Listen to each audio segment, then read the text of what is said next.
Hi everyone, I'm Luis. I am a priest in the Church of England and I'm from Brazil.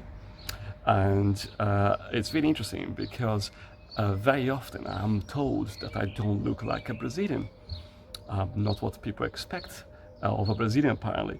And when I have to fill in forms, that's also quite interesting because at the moment I have to express my ethnicity, there isn't always a box that I can tick that reflects who I am. So often I have to go down to the bottom of the form where it has a box and says other, and I can tick that box. Or sometimes there is like a white other, but very often I have to go to the bottom of the list. And this is seen as well sometimes when I have to fill in surveys about my ethnicity, and people realize that I have a pale skin. And once someone filling in a survey for me said, "Oh, you don't really count because you are white, or you are not as dark as we expected." And it's very interesting that that message, "you don't really count," can permeate into our minds and our hearts. And actually, I believe the total opposite, that my heritage, my being, my faith in Jesus tells me that I count, tells me that you count, that we all have a dignity found in our creation in Jesus, that as people created in God's image, we all count. And that's a message that's profound in my life, in my heart, and that I share with everyone in my churches and in my communities. A message that we all matter, that we are all important. And this is a profound message that we all need to and must hear, even now. During this time of the COVID and lockdown in the UK, I have been very aware of how different groups have engaged and have suffered through lockdown. But beyond that, on a more global scale, how different countries have had to adapt, adjust, suffer, and also reinvent themselves during this time.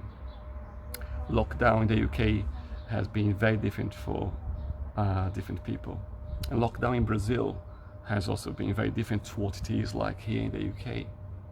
And I think that ability to understand and appreciate different contexts inform who I am and inform how I minister and how I try to understand how different people might be experiencing the same situation, but actually how that impacts them.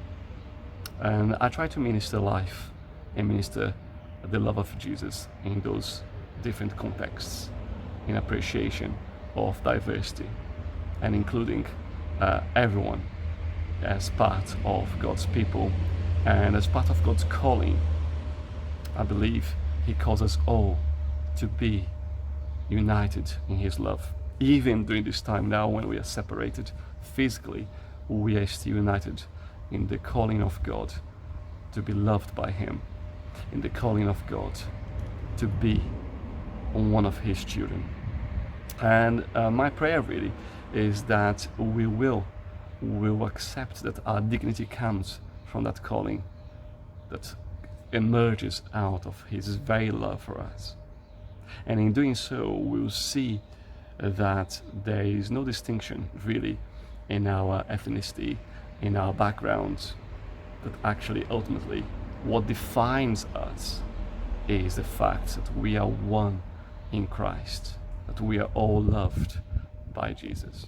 And that is power, and that's exciting, and that's life-giving, and that can and should transform societies, and that can and should transform you and me.